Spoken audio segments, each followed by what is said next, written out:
Bonjour, dans cette vidéo, nous allons faire un mini projet basique combinant Arduino et Python. En effet, nous allons concevoir une interface de commande avec Python pour piloter des actionnaires en passant par l'Arduino qui aura pour rôle le traitement des informations. Ce mini projet est également l'opportunité de comprendre le fonctionnement du port série USB d'Arduino. Bien sûr, vous pouvez vous inspirer de ce tutoriel pour réaliser vos projets scolaires, personnels ou tout simplement pratiquer l'Arduino et Python dans le domaine des systèmes numériques. Avant de commencer, si vous êtes nouveau, n'oubliez pas de vous abonner et d'aimer la vidéo si elle vous a plu. Activez la cloche de notification pour ne louper aucune de nos prochaines vidéos. C'est parti!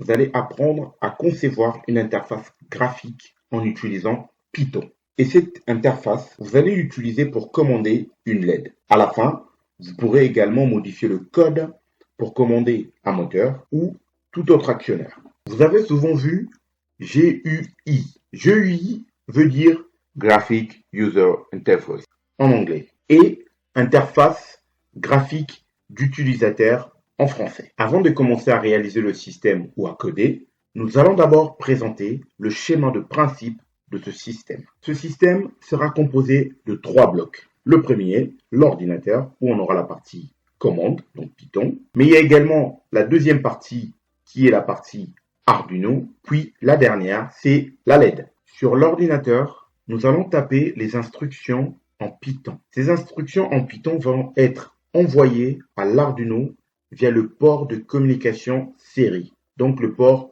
USB. Ensuite, nous utiliserons l'Arduino pour envoyer des instructions en utilisant les broches numériques pour allumer la LED. Regardons un peu le schéma électrique qui relie l'Arduino à la LED.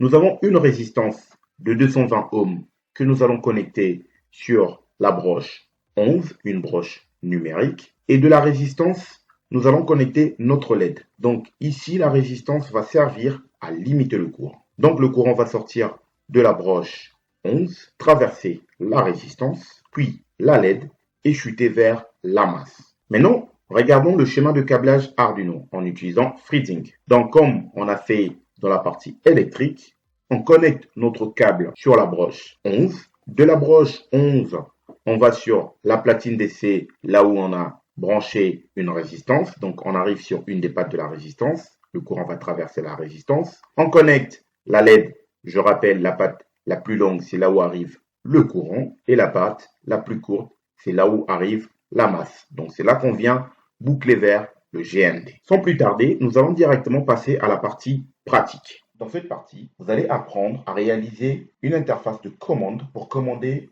une LED connectée à un Arduino. Cette interface, nous allons le réaliser avec le langage de programmation Python. Pour ce faire, nous allons dans un premier temps télécharger Python. Donc, on va sur Google, on tape Python.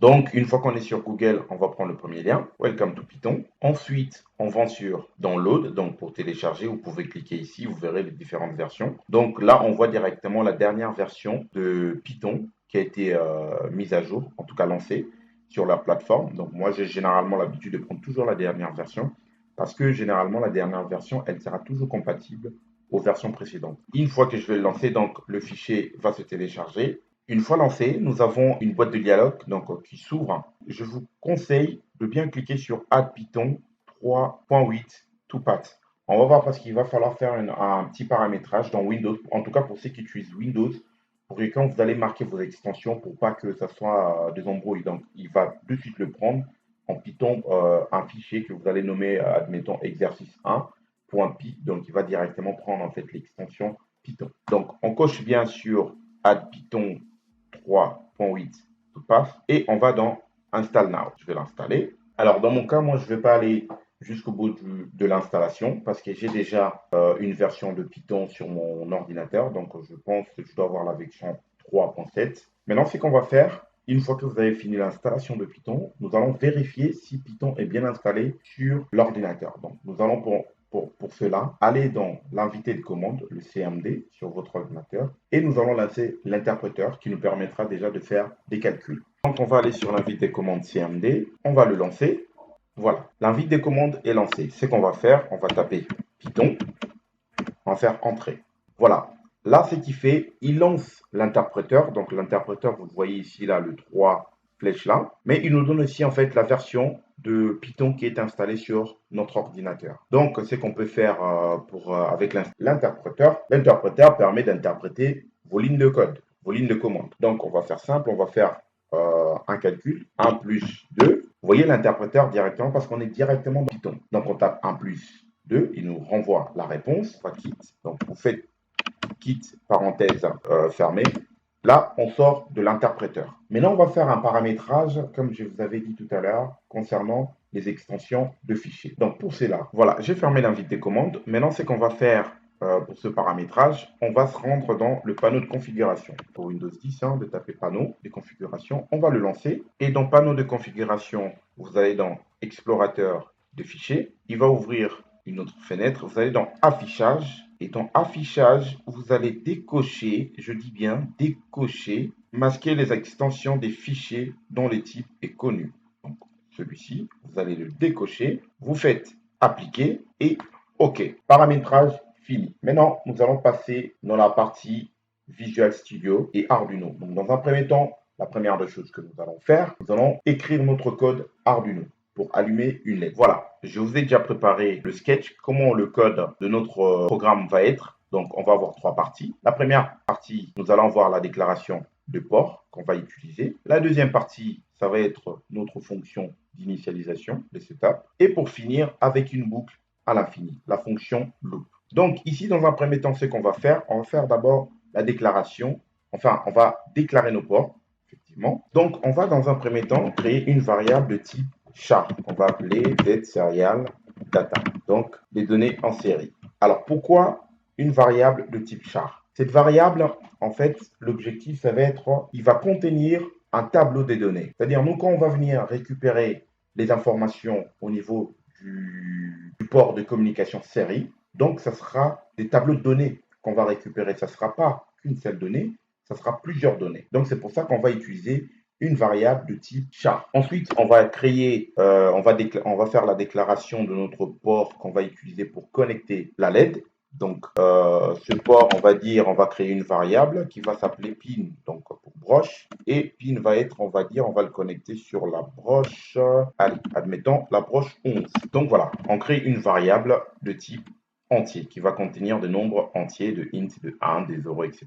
Donc, on a fini pour la partie déclaration de port. Maintenant, on va passer dans l'initialisation du code avec la fonction setup, donc initialisation. Donc, pour cela, nous allons définir cette broche qu'on vient de créer, affectée, donc qu'on a appelée variable pin.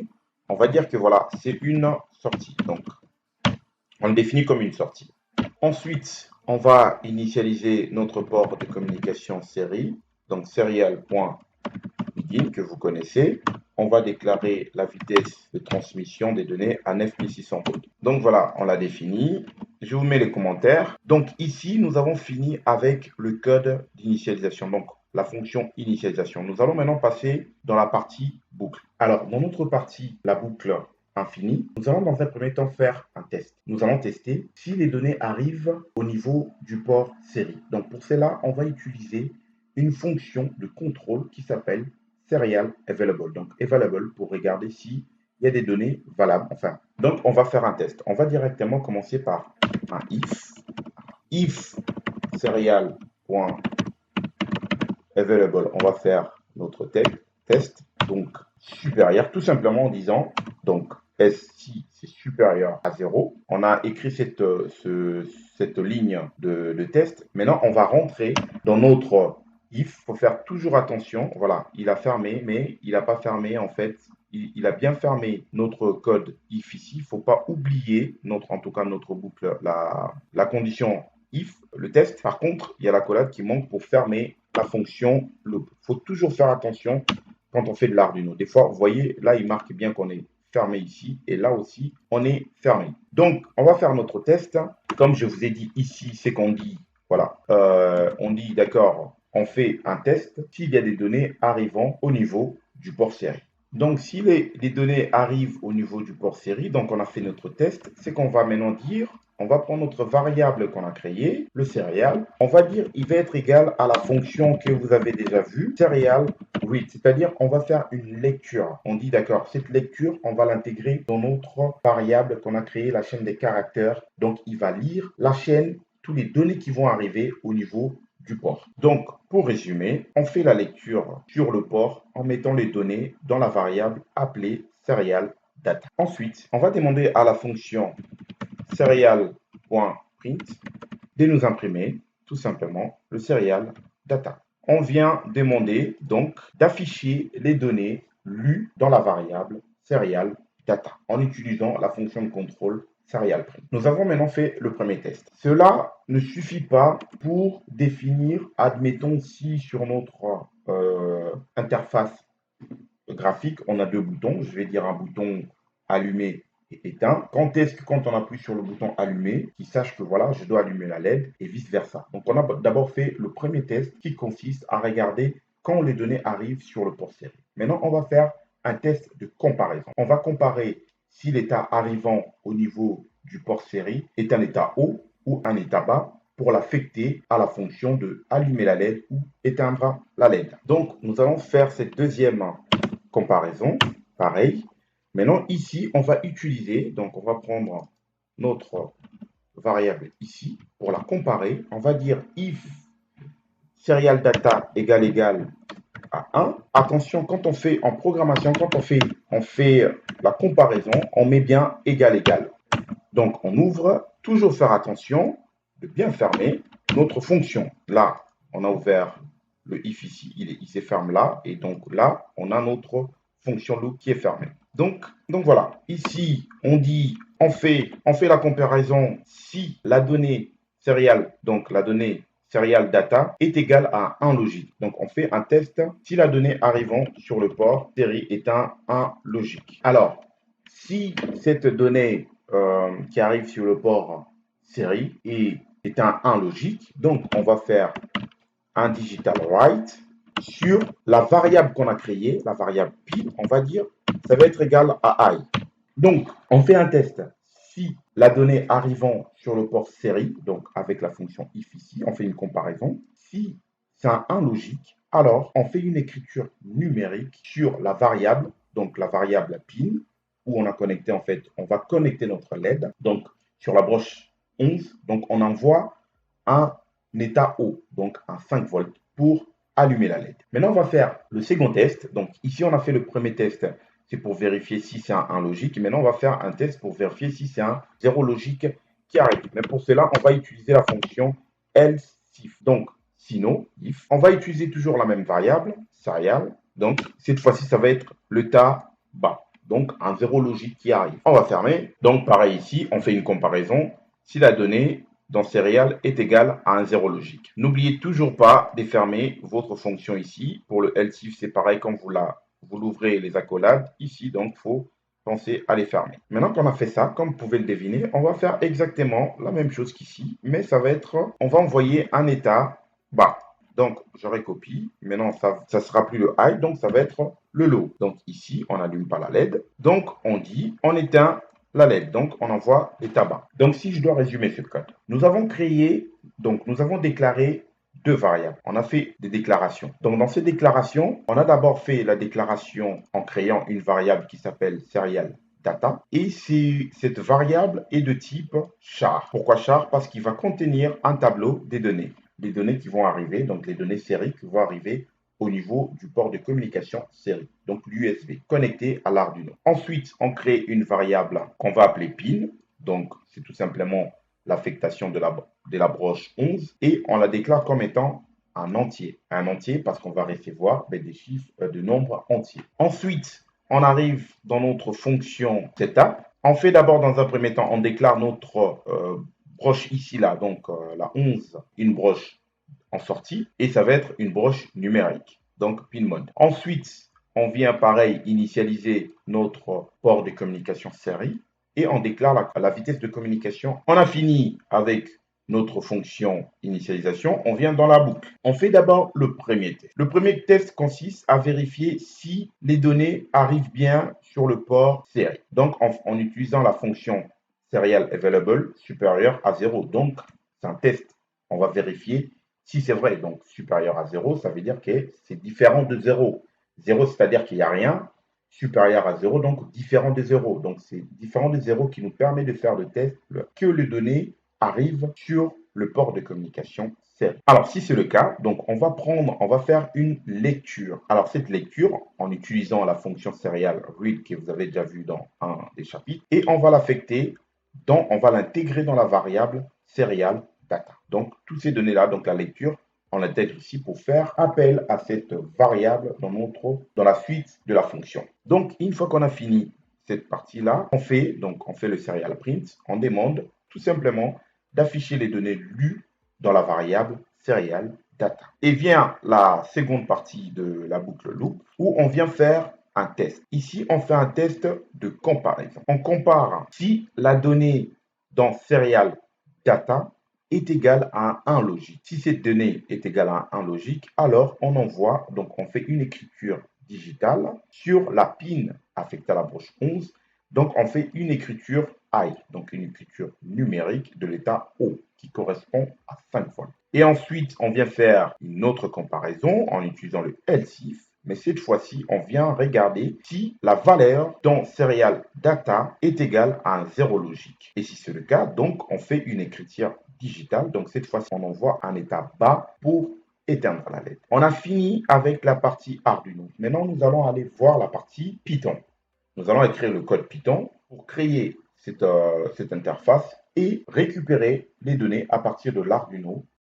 Donc, dans cette partie, vous allez lancer Visual Studio. Une fois que vous avez lancé Visual Studio, maintenant, nous allons créer le code de la partie Python. Donc, dans un premier temps, ce que je vous recommande à faire, vous allez dans un dossier quelque part ou sur le bureau, sur votre ordinateur, vous allez créer un fichier. Donc, on va faire nouveau. On va créer un fichier de type .txt, mais qu'on va changer l'extension. Moi, je vais l'appeler control-LED. Allez, control-LED 1, parce que j'en ai un autre. Et je vais modifier l'extension. Je vais faire .py. Comme ça, il va prendre l'extension Python. Donc, il me demande bien, voulez-vous modifier l'extension? Je dis oui. Et là, vous voyez, il prend bien le logo de Python. Donc, il sait que c'est un fichier d'extension python.py. Donc, une fois qu'on a fait ça, on va aller dans Visual Studio. Vous allez lancer Visual Studio. Vous allez dans File, donc Fichier, ouvrir donc pour Open File. Vous allez ainsi récupérer les fichiers là où vous l'aviez mis, donc ouvrir. Il va vous ouvrir le fichier. Je vais le fermer. Le fichier, il est ouvert. Donc la première des choses que vous allez faire, on va spécifier l'encodage qu'on va utiliser. Donc ça va être l'encodage UTF-8. La première des choses qu'on va faire ici, on va importer une bibliothèque. Donc ici, c'est qu'on dit, on va importer la bibliothèque Python qui permet de lire les données série. Donc au niveau du port série. Nous allons ensuite importer le module TechInter, c'est un module de Python qui permet de créer des interfaces graphiques, GUI. Pour aller plus vite, on crée une variable qu'on nomme Arduino Data, donc des données d'Arduino. On définit ensuite le port ainsi que la vitesse de communication en utilisant la fonction serial.serial qui est dans la bibliothèque de serial, la bibliothèque qu'on a importée ici. Donc serial.serial. Donc, on définit le port de communication. Moi, je vais connecter mon Arduino sur le port de mon PC, le port le COM3. Et on définit ensuite la vitesse de transmission en baud, donc des données. Je tiens à vous rappeler que sur Arduino, on a défini la vitesse à 9600. Il faudrait également que sur Python, que ça soit défini à 9600 baud. Maintenant, nous allons créer la fonction, la fonction qui va permettre d'allumer la LED. Donc cette fonction, on la nomme LED on pour LED allumée. Donc ici, on crée d'abord la fonction qui va permettre d'allumer la LED. Donc maintenant, on va mettre les instructions pour piloter cette fonction. Je tiens à rappeler qu'ici, on a créé une variable qui s'appelle Arduino Data. Cette variable va contenir en fait la communication série. Maintenant, ce qu'on va faire, on va utiliser cette variable. Pas forcément, on va pas faire tout le copier-coller. Maintenant, ce qu'on va faire, on va faire une écriture sur cette variable. On va faire un write. Donc ça, c'est du Python. On va dire que tu vas nous écrire un bit à un état O, c'est-à-dire un 1. On veut envoyer un 1 logique sur le port de communication. Donc, ce 1 logique va nous permettre d'allumer la LED. Donc, d'envoyer une commande pour allumer la LED. Donc, on utilise la variable ici.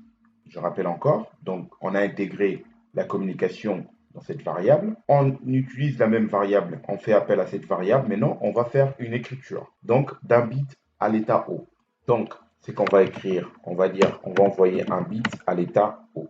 Donc, le B qui veut dire byte. Donc, on envoie un bit à l'état O. Donc, je vais mettre un commentaire à ma ligne de code en envoyant un 1 logique. Donc, le 1 logique représente le 5 fois. Nous allons faire la même chose pour créer maintenant la fonction qui va éteindre la LED. Donc, je peux faire un copier-coller parce que ce sera plus ou moins la même chose, mais on va l'appeler LED off pour éteindre la LED. Je vais changer les commentaires après. Et ici, cette fois-ci, on ne va pas envoyer un état haut, mais on va envoyer un état bas, donc un 0 logique. Voilà. Maintenant, nous avons fini avec la première partie qui est la gestion en fait des données.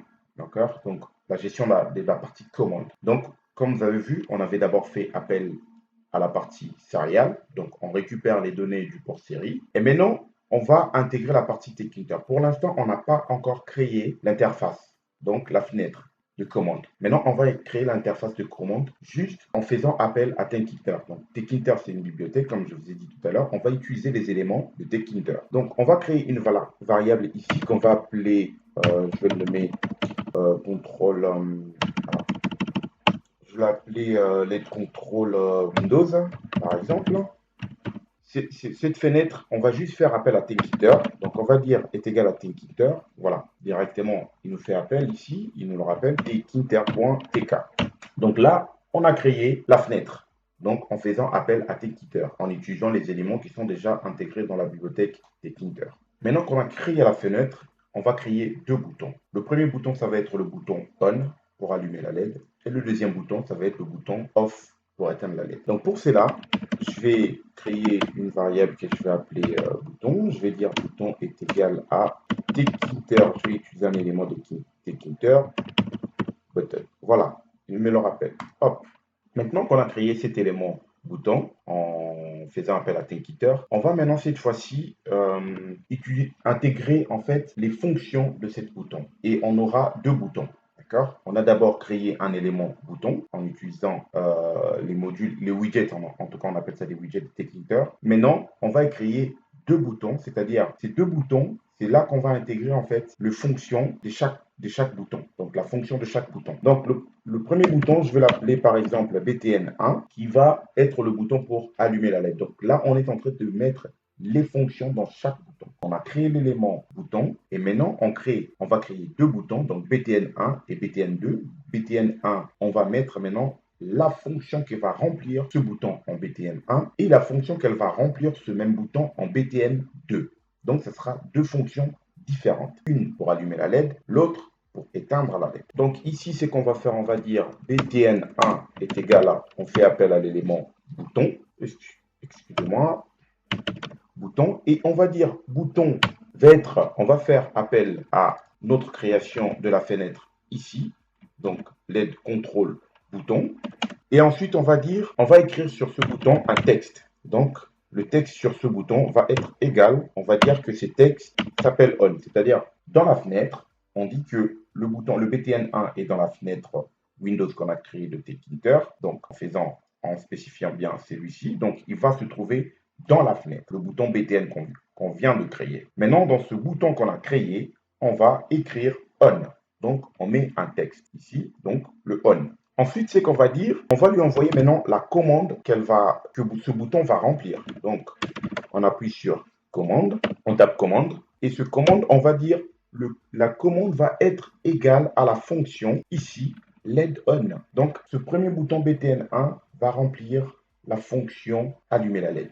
La fonction qu'on a écrite ici en envoyant un bit à l'état 1, donc un 1 logique. Ensuite, nous allons créer un deuxième bouton, donc le BTN2, qui va être égal, je pense que vous l'avez deviné, ça va être la même chose. On va prendre celui-ci, on va tout copier pour éviter de faire des bêtises. Par contre, cette fois-ci, elles ne vont pas remplir la fonction LED on, ça va être la fonction LED off. Donc celui-ci, on va faire un copier-coller. Voilà.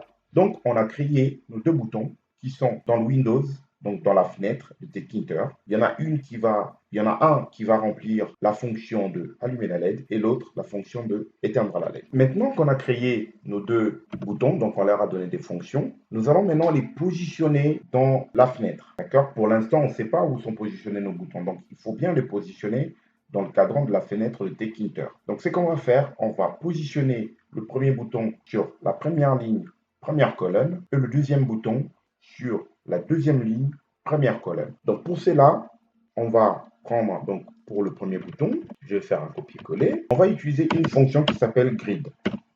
Et dans fonction grid, on va dire row. Donc le row, excusez-moi, le row, ça va être égal à 0. Donc le row, ça représente la ligne. Et la colonne, donc sur mes colonnes, est égale à 1. Pareil, on va prendre celui-ci, on va copier, on va faire le deuxième bouton, CTRL-V, on va changer ici, cette fois-ci ça va être le BTN 2, et on va le décaler d'une ligne, c'est-à-dire le row 0, c'est-à-dire on est sur la première ligne. Donc pour décaler le row 1, on est sur la deuxième ligne de la fenêtre. On a presque fini notre code, il reste, je dirais, une ou deux lignes de commande. D'abord, la première, c'est pour spécifier qu'on est dans la fonction principale. Donc, on va bien spécifier qu'il s'agit de la fonction loop. Donc, cette fenêtre, c'est une fonction loop, donc la fonction principale. On va faire un copier-coller ici. On va utiliser la syntaxe main loop. Voilà, c'est pour spécifier qu'il s'agit d'une boucle, donc la loop qui va tourner à l'infini. Donc, pour finir ce code, je vais rajouter un input pour quitter le code. Donc, en pressant sur Entrée, on quitte le code. Donc, on arrête la fonction loop. On sort de notre fonction. Voilà. Donc, notre code est fini. Nous avons créé la partie Arduino, nous avons créé la partie Python. Maintenant, il faudra faire le câblage comme expliqué dans le cours. Donc, si je dois résumer ce code Python, nous avons premièrement importé la librairie, la bibliothèque Serial, qui contient tous les éléments pour la communication série en utilisant Python. Ensuite, nous avons importé Tkinter. Je vous ai dit, Tkinter, c'est un module qui permet de créer des interfaces graphiques. Donc, c'est un module intégré à Python. Nous avons créé une variable qui s'appelle Arduino Data pour donner les données d'Arduino, qu'on a affecté la communication série, où on va connecter en tout cas notre câble USB de l'ordinateur vers l'Arduino. Ensuite, on crée la première fonction, qui est la fonction allumer la LED, donc LED on. Je l'écris en anglais pour que ça soit très bref. Et dans cette fonction, on va prendre la variable Arduino Data, on va demander de faire une écriture d'un état O, donc un bit à l'état 1, pour remplir la fonction on.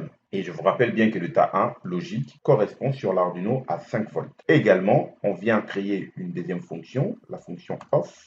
Cette fois-ci, c'est pour envoyer un 0 logique. On a fini sur la partie communication. Maintenant, on vient créer notre fenêtre Tkinter. Une fenêtre où on va mettre nos boutons de commande. Donc, on crée une variable qui s'appelle LED Control Windows, à laquelle on affecte le module Tkinter. Donc, on a créé une fenêtre Tkinter. On crée un élément bouton. Donc, cet élément bouton, alors, je viens de voir une petite erreur ici, donc c'est bouton avec 2T. Dans cet élément bouton, on affecte en fait les modules qui sont dans Tkinter, les boutons. Donc on a créé un élément, donc un widget de Tkinter qui s'appelle bouton, qu'on viendra intégrer dans deux variables qu'on va créer. Ces variables-là vont contenir des fonctions pour allumer et éteindre la LED. Donc voilà, une fois que c'est fait, on vient créer le premier bouton, donc qu'on appelle le BTN1. Ce BTN1, on récupère les éléments du widget, donc le widget qui appartient à Tkinter. Et dedans, on dit que toi, tu es dans le Windows, donc c'est-à-dire la fenêtre de commande, la fenêtre qu'on a créée ici. Et sur ce bouton, on va écrire un on. Donc le texte, ça va être le on. Et ce bouton va avoir comme commande, sa commande, une fois qu'on aura appuyé sur ce bouton, il va exécuter la fonction qu'on a ici, la fonction LED on. Et pareil, pour le BTN2, il va exécuter la fonction LED off. On arrive là, donc on a créé des boutons, on leur a affecté des fonctions, on leur a donné en tout cas des fonctions. Maintenant, on vient les positionner dans le Windows, donc dans la fenêtre qu'on a créée de Tkinter. Donc ici, le premier bouton dit qu'on va l'afficher sur la première ligne, première colonne, et le deuxième bouton, on va l'afficher sur la deuxième ligne, première colonne. Donc c'est ce qu'on fait, on utilise la fonction grid, où le row représente la ligne et column représente la colonne. Donc pour le premier, ligne Quand on met row 0, c'est-à-dire on est sur la première ligne, et row 1, on est sur la deuxième ligne. Et on vient bien spécifier qu'on est dans une fonction qui est une loop. Donc, c'est-à-dire que la fonction, la fenêtre qu'on a créée ici, c'est une loop, c'est une boucle qui va tourner à l'infini et elle va s'arrêter si on appuie sur quitter. Donc, pas quitter, si on appuie sur la touche entrée de notre clavier ou encore on ferme avec la fenêtre. Donc voilà. Maintenant, je vous laisse faire le câblage et moi, je vais vous montrer ce que j'ai comme résultat par rapport à ce codage. Si vous avez des questions, n'hésitez pas à le poser dans le cours. J'espère que ce cours a été intéressant pour vous. Vous avez la possibilité de pouvoir modifier ces codes. Ça, c'est un code pour vous lancer sur cette approche de création d'interface avec Tkinter. Mais vous pouvez le modifier autant que vous le souhaitez, autant que vous voulez. Une fois que vous avez maîtrisé la programmation Arduino, ici, c'est que de la création avec des éléments qui sont déjà existants dans Tkinter. Et n'hésitez pas non plus à faire des recherches sur Internet, sur Tkinter. Vous pouvez récupérer pas mal de widgets qui sont déjà existants et les utiliser dans vos codes. Donc voilà, ne manquez pas de poser des questions si vous en avez. Et puis, si vous avez aimé le cours, n'oubliez pas de mettre des likes. Maintenant, on a fini cette partie et je vous souhaite bonne chance pour la suite. Et j'espère que vous allez réaliser beaucoup mieux que ça. Allez, ciao. Nous allons lancer ce code pour voir comment ça fonctionne. Je tiens juste à vous rappeler, il y avait une petite erreur tout à l'heure quand je tape le code ici. Il faudra rajouter une parenthèse dans votre code Arduino. Voilà, une fois qu'on a lancé le code Python, donc pour le lancer, vous allez là-dessus. Vous voyez, il y a une fenêtre qui s'est ouverte. On va voir ce qui se passe au niveau de notre application, donc l'Arduino. Quand on clique, on voit bien qu'il s'allume. Off, il s'éteint, il s'allume, il s'éteint, il s'allume, il s'éteint. Alors, si la vidéo vous a plu, n'oubliez pas de mettre un pouce bleu, de vous abonner si ce n'est pas encore fait et d'activer la cloche de notification pour ne louper aucune de mes prochaines vidéos. So, stay tuned. À la prochaine vidéo. Ciao.